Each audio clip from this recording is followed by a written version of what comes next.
Bonjour à tous et bienvenue sur la Tribune de Coruscant pour une nouvelle vidéo de review qui sera consacrée à une œuvre de la Haute République encore une fois. Et aujourd'hui on va parler du coup du deuxième tome de la série de comics La Haute République par Cavan Scott. Bien évidemment il y aura une première partie sans spoil et une seconde partie avec spoilers où j'irai un petit peu plus en détail sur le contenu de ce comics là. Alors pour ce qui est de mon avis global, j'ai quand même bien apprécié, tout comme le premier tome de cette série de comics adulte pour le coup. C'est vraiment un très bon numéro, il faut savoir toutefois quand même que c'est en deux parties. On a une première partie en 3 numéros et une seconde en 2 numéros. Parce que là, à chaque fois, dans les 100%, on a à peu près 5 ou 6 numéros à chaque fois. Mais là, on a deux arcs, donc deux histoires séparées. La toute première en 3 numéros, c'est Heart of the Drengir, donc le cœur des Drengir. Et ensuite, c'est Shadow of the Nihil, donc l'ombre de Nihil, en 2 numéros. Donc on a le premier arc qui se passe pendant l'orage gronde, tandis que le second se passe après, un certain temps après. Donc en gros, le premier arc se passe vers le début de la vague 2, et le second se passe vers la fin de la vague 2, juste avant la vague 3. Pour le coup, je trouve que le premier arc est vraiment très important pour ce qui nous est présenté dans la Haute République, c'est quand même un événement majeur qui nous est présenté là-dedans. Le second, j'ai l'impression, va nous lancer sur quelque chose, il n'est pas encore vraiment résolu, c'était plus une introduction qu'autre chose. Mais les deux sont vraiment très appréciables et très intéressants, surtout que ça poursuit les histoires de Skir, de Keith Trennis par exemple, des personnages qu'on avait introduits dans les comics, mais également avec deux trois autres surprises, 2-3 trucs sympathiques d'ailleurs au gré des pages qu'on peut découvrir. Pour le coup, je trouve que Cavan Scott a encore fait du bon boulot, on va dire, sur l'histoire de ses comics, surtout qu'en plus il a travaillé vraiment des liens avec d'autres œuvres.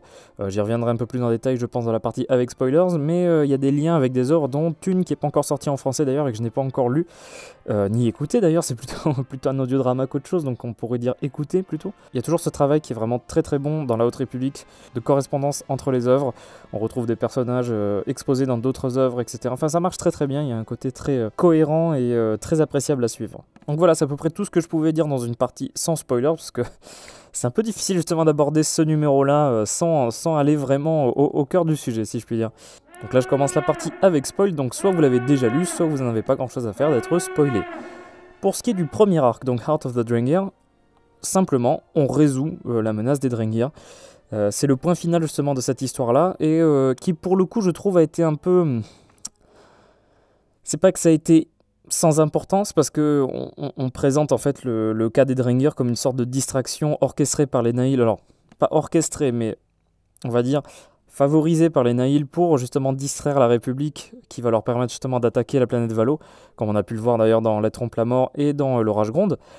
Mais pour le coup, c'est vrai que cette menace énorme des Drengir n'a pas été si importante que ça à la longue, et c'est résolu en un arc de 3 numéros de comics qui sont tout à fait satisfaisants, je trouve. C'est pas une résolution un peu bâclée et rapide, mais pour le coup, je trouve que c'est pas mal du tout comme conclusion là-dessus. Mais on voit bien là que les Drengir, c'était vraiment un truc temporaire, et que la grande menace de cette phase 1, en tout cas, c'est vraiment les Nihil et Mark-Yonro. Puisque du coup, si on revient simplement sur les événements de ce premier arc, on a la bataille sur la planète Mulita, contre les Drengir, donc grâce à Keith Trennis et le lien avec Skir, donc son maître Trandoshan, qui est rallié avec les Drengir, ils arrivent à trouver justement le lieu où se trouve la grande progénitrice, donc l'espèce d'esprit supérieur des Drengir, qui, si elle est contenue, en fait, ça arrête totalement toute l'espèce. Donc la mission, justement, est de retrouver la grande progénitrice, et par des biais un petit peu particuliers, parce que Keith, par le biais de vision, elle va intégrer justement l'espèce d'esprit des Drengir, mais ils vont finir par retrouver la trace de la grande progénitrice. On revient aussi sur ce qui était présenté dans le premier tome du comics, puisque Avar-Kriss avait fait une alliance de circonstances avec Myarga, du coup une Hutt, et cette alliance perdure contre les Drengir. Et au moment d'attaquer la grande progénitrice, il y a justement toute une question. Myarga voudrait complètement détruire en fait la grande progénitrice, alors qu'Avar-Kriss et les Jedi vont essayer de la contenir et de l'enfermer dans la collection Bogan qui est au temple Jedi.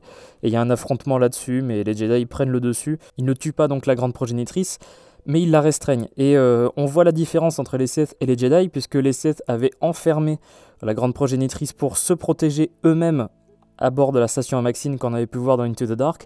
Là, pour le coup, les Jedi n'agissent pas pour eux, mais pour toute la galaxie, pour enfermer, pour arrêter le danger des Drengir dans la galaxie. Ce qui est très bien avec le personnage de Keith Trennis, c'est qu'elle est toujours un petit peu borderline, et en plus, elle rencontre un personnage qui était très très cool, donc Orla Jareni, une Jedi qui était présentée dans Into the Dark, par exemple, dans les autres romans, et qui est une cheminante, donc une Jedi qui ne répond pas au Conseil Jedi, qui n'est pas affiliée à un temple particulier, mais qui suit la volonté de la Force, et qui fait un petit peu ce qu'elle veut, enfin plutôt ce que la Force veut.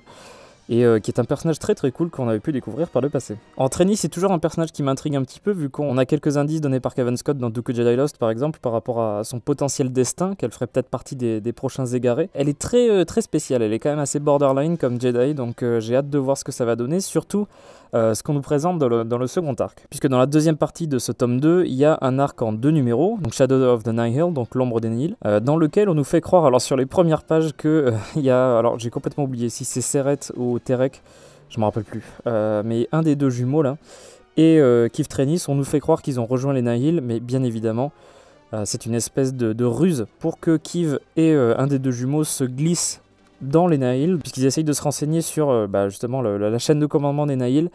Il y a un truc qui nous est mentionné par rapport à Lornadi, comme quoi elle est censée être morte selon la République. Alors ça, c'est un événement qu'on n'a pas encore vu pour l'instant. Il faudra attendre la sortie de Maître Tempête, qui sortira chez Lizzie. C'est un audiodrama, donc, qui revient sur le personnage de Lornadi et ce qui lui arrive justement entre ce comics-là et l'Orage Gronde. Le comics, au début, essaie de vraiment jouer sur l'ambiguïté. Est-ce que Keeve va vraiment rejoindre les Nihil, ou est-ce que c'est un faux truc, justement, pour lui permettre de rejoindre l'organisation? Mais bien évidemment, c'est une espèce de stratagème monté par les Jedi pour la faire infiltrer dans l'organisation de Mark Yonro.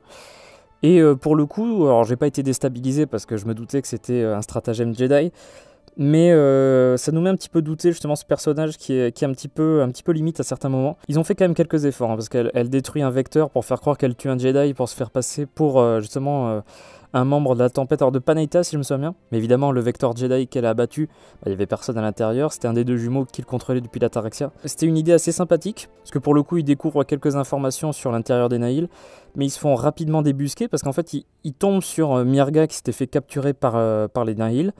Les Nihil justement demandent à Keeve de tuer Mirga en signe d'allégeance, on va dire, et Mirga les balance en disant non mais regardez, il y a deux Jedi là, les deux là. Bon bah tant pis, surtout qu'en plus Keeve elle est en train de la dire, j'espère qu'elle va pas nous balancer. Enfin voilà quoi, du coup Mirga les balance aux Nihil, ce qui crée un combat justement entre les Jedi et les Nihil. Et ça se finit sur un cliffhanger, c'est pour ça que je disais que c'était vraiment une sorte d'introduction. Et on est vraiment sur une fin ouverte comme je disais, parce qu'on sait pas ce qui se passe avec Keeve et le jumeau qui est avec elle. Donc c'est une mission qui était un petit peu particulière et qui n'est pas sans danger, on peut dire.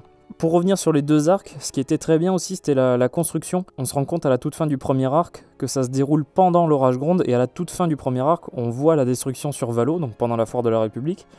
Et justement, on nous parle aussi des événements de Tempest Runner très rapidement au début du second arc, donc on voit bien la construction. Et alors évidemment, c'est Cavan Scott qui a écrit l'Orage Gronde, qui a écrit ce comics et qui a écrit Tempest Runner, donc c'est facile de se concerter tout seul. Mais c'était un truc qui était quand même assez présent dans la Haute République, même avec des auteurs différents. Ils savent très bien se concerter pour raconter la même histoire via divers médias. Du coup, je trouve que c'était une très bonne suite, ces numéros-là. Et j'ai très hâte de lire la suite, que ce soit Tempest Runner ou Out of the Shadows que je suis en train de lire en ce moment.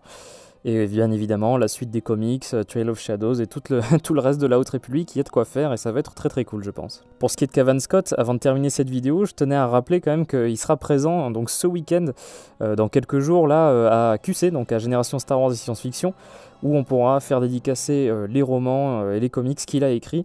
Il sera justement en présence de Lucille Gallio de Pocket. On pourra le voir justement à l'occasion de cette convention, et nous, à la Tribune Coruscant, on y sera également. Donc voilà, c'est à peu près tout ce que j'avais à dire sur ce second tome du comics La Haute République par Cavan Scott. J'espère que cette vidéo de review sur La Haute République vous aura plu. Si c'est le cas, n'hésitez pas à laisser un like, à commenter aussi pour dire votre avis sur ce comics. N'hésitez pas à vous abonner et activer les notifications si vous ne voulez pas rater les prochaines vidéos de la Tribune de Coruscant, y compris les reviews sur les romans et les comics. Je vous donne rendez-vous donc à QC ce week-end, et sinon sur YouTube et Twitch très prochainement. A très bientôt et que la force soit avec vous.